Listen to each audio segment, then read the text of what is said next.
The critical shortage of personal protective equipment has been another roadblock in the effort to reopen the state, but new technology is helping to solve that. A facility in Madison is now decontaminating N95 masks so those masks can be safely reused. Tom Durian shows us how it works.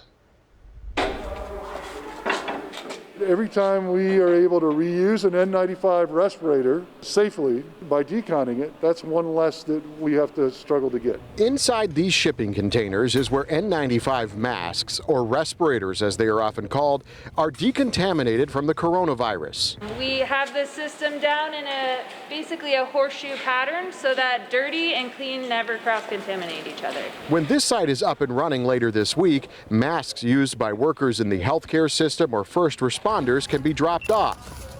They'll be labeled with a barcode and loaded into the 4 chambers. The masks are brought inside these cargo containers and placed here on the shelves right next to each other, but very careful to make sure that they are not touching. We actually seal the container and we'll run the hydrogen peroxide gas and we make sure that we run it all the way down to a 6-log decontamination. The technology was designed by the Battelle Company back in 2015 when there were worries about PPE during the Ebola outbreak.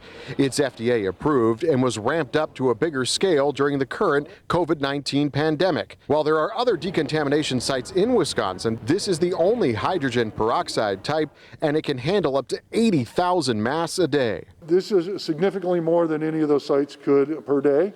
And we're really excited to have that capacity for reusing N95 respirators. They expect the turnaround time to be less than 72 hours, only a fraction of which is spent in the chamber.